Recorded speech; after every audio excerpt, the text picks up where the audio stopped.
मैं एक ही चीज कह सकता हूं कि आज बीजेपी उत्तर प्रदेश में मुद्दा विहीन है और बड़े दुख के साथ कहना पड़ रहा है। क्या अब हिंदुओं से धमकाकर वोट लिया जाएगा? क्या अब हिंदुओं को जयचंद की औलाद कह के वोट लिया जाएगा? मुसलमान की औलाद कह के वोट लिया जाएगा?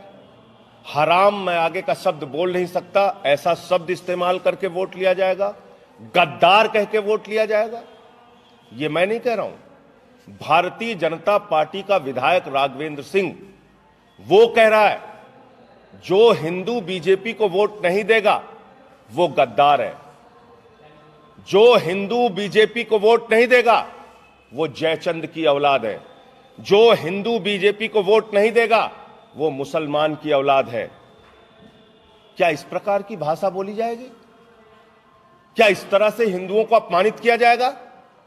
ये देश के करोड़ों हिंदुओं का अपमान है जो बीजेपी को वोट नहीं देते, और ये हमारा लोकतांत्रिक और संवैधानिक अधिकार है कि हमको किसको वोट देना है। भारतीय जनता पार्टी के शीर्ष नेतृत्व को, आदरणीय नरेंद्र मोदी जी को, जेपी नड्डा जी को, आदित्यनाथ जी को इस शर्मनाक बयान के लिए हाथ जोड़कर देश के करोड़ों हिंदुओं से माफी मांगनी चाहिए। हिंदू उनका गुलाम नहीं है।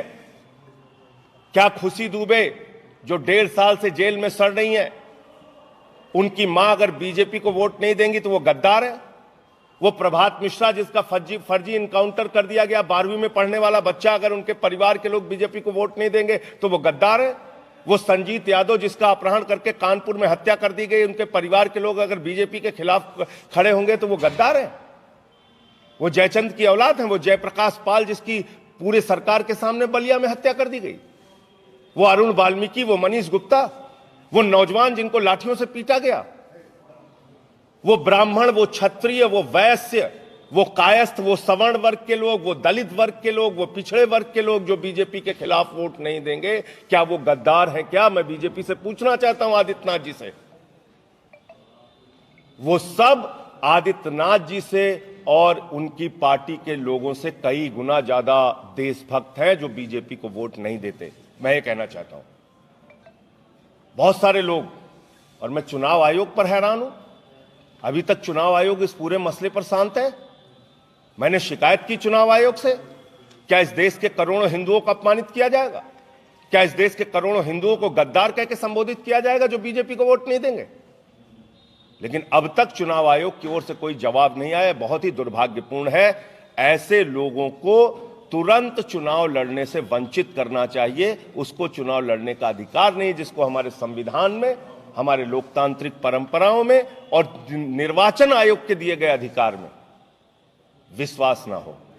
आज निर्वाचन आयोग हमें स्वतंत्र और निष्पक्ष चुनाव की गारंटी देता है। वो कहता है अपनी मर्जी से जिसको चाहे वोट दे सकते हैं।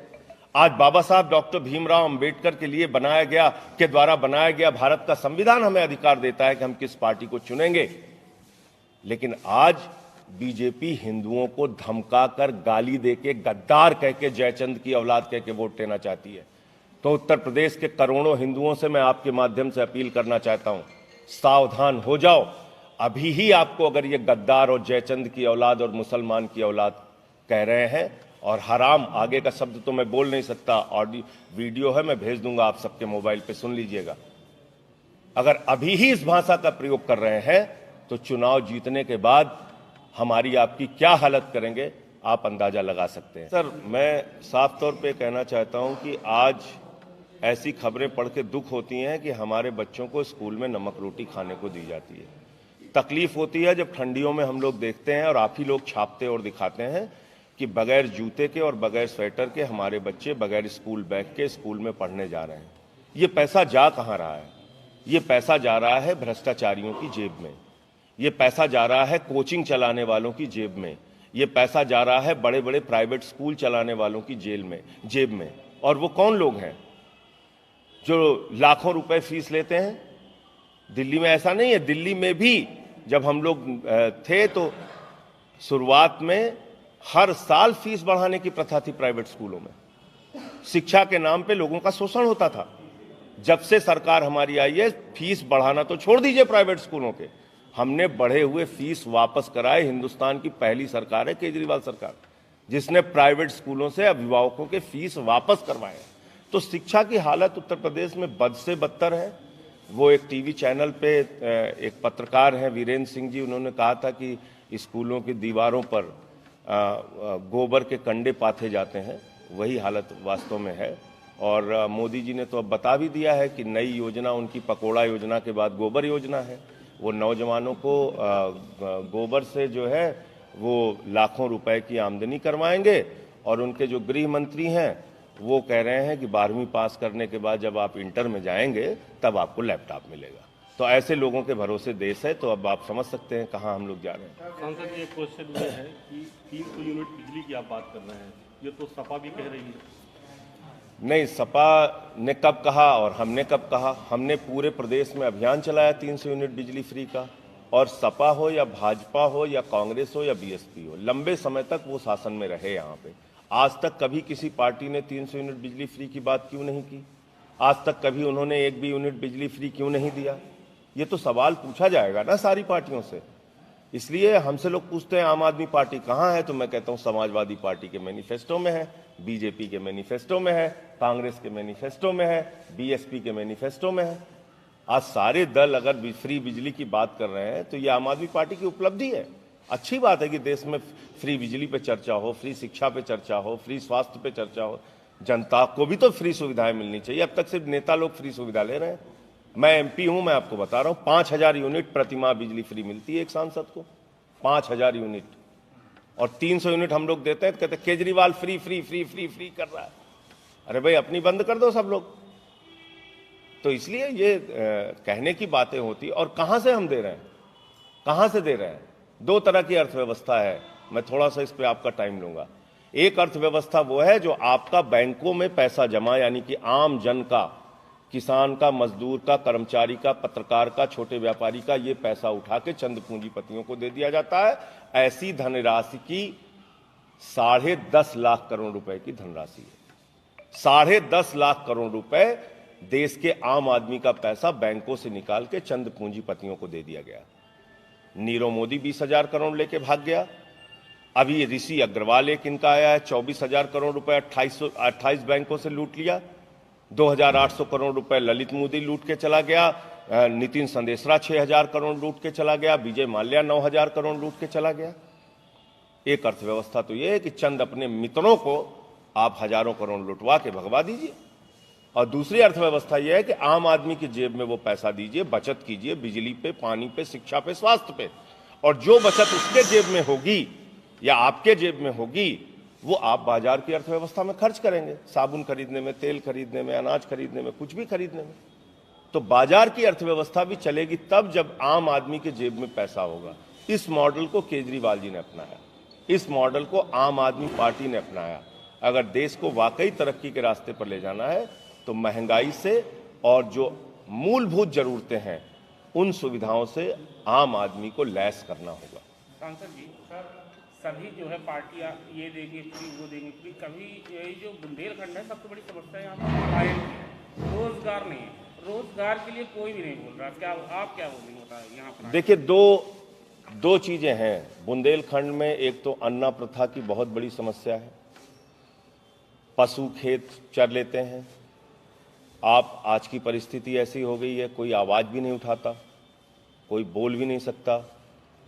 अगर आप अपने खेत से आवारा पशुओं को निकालने लगे तो दूसरे दिन पता चले आप ही पे मुकदमा हो जाएगा। दूसरा, पलायन की समस्या है। पूरे उत्तर प्रदेश से आज पलायन क्यों हो रहा है? पिछले 5 साल में कितने रोजगार सृजन किए इस सरकार ने? शिक्षा मित्र सुहागिन महिलाओं को सिर मुड़वा के सरकार के खिलाफ प्रदर्शन करना पड़ा। बुंदेलखंड के इलाके में इंडस्ट्री नहीं, गरीबी की स्थिति है, इसलिए पलायन करते हैं। लोगों को रोजगार मिले तो अपना घर छोड़ के कौन जाना चाहता है? लोगों को उद्योग मिले तो कौन छोड़ के जाएगा यहां से अपना घर? तो इसलिए आम आदमी पार्टी के पास वो सपना और वो मॉडल है कि हम नए उद्योग लगा के, नए कुटीर और लघु उद्योगों के माध्यम से लोगों को स्थानीय स्तर पर रोजगार देने की व्यवस्था करेंगे, जिससे कि रोजगार सृजन हो और लोगों को पलायन ना करना पड़े। ये तो पलायन खाली कहराना हम देखते हैं। कैराना में खाली इनको पलायन दिखता है। चुनाव में भी गए थे आदित्यनाथ जी, कह रहे हैं अब हम पलायन नहीं होने देंगे। मैंने कहा अब तक ओबामा की सरकार है उत्तर प्रदेश में, कौन है भाई मुख्यमंत्री? लालू यादव जी मुख्यमंत्री हैं यहाँ के। 5 साल से आप मुख्यमंत्री हैं, अब आप कह रहे हैं हम पलायन नहीं होने देंगे। तो आपका 5 साल में जो आपके समय में पलायन हुआ, अब आप माफी मांगिए और इस्तीफा दीजिए अपने पद से। तो ये इस प्रकार की बातें करके ये सिर्फ कहना कि हम मुसलमानों को ठीक कर रहे हैं, हिंदुओं तुम हमारा साथ दो, हम तुमको बर्बाद कर देंगे, इस फार्मूले से तो ना देश आगे बढ़ेगा, ना हिंदू आगे बढ़ेगा, ना 130 करोड़ भारतीय आगे बढ़ पाएंगे। जैसे किसानों के लंबे संघर्ष के बाद मोदी जी ने वापस लिया, ऐसे ही अभी छुट्टा सड़क लेकर प्रधानमंत्री मोदी जी ने बोला है कि 10 मार्च के बाद इसकी व्यवस्था की जाएगी। वो गोबर व्यवस्था उन्होंने बताई है, गोबर व्यवस्था से कुछ नहीं होने वाला है। ये हर दिन ऐसे सपना दिखाते हैं। जीएसटी से दूसरी आजादी ला रहे थे, नोटबंदी से काला धन और आतंकवाद खत्म कर रहे थे, भ्रष्टाचार खत्म कर रहे थे, और अभी सबको बोला कि पकौड़ा बेचने से रोजगार मिलेगा, आप कह रहे हैं गोबर बेचो। तो समस्या इसीलिए मैं कह रहा हूं आपको, ये गोबर योजना वालों से देश को रोजगार नहीं मिलेगा। आपका बेटा अमित शाह का जैसा, वो तो दुबई के शेखों के साथ करोड़ों रुपए क्रिकेट में कमाएगा और यूपी का नौजवान गोबर बेचेगा। ठीक है ना? ये तो हमारे नौजवानों का अपमान है। हम लोग गोबर बेचेंगे और इनका लड़का दुबई के शेख के साथ करोड़ों रुपए क्रिकेट के नाम पे कमाएगा घूम घूम के। ये बहुत ही दुर्भाग्यपूर्ण है, ये हमारे युवाओं का मजाक है। धन्यवाद। खबरों में बने रहने के लिए फोरम 4 को सब्सक्राइब करें और नोटिफिकेशन पाने के लिए बेल आइकन दबाएं।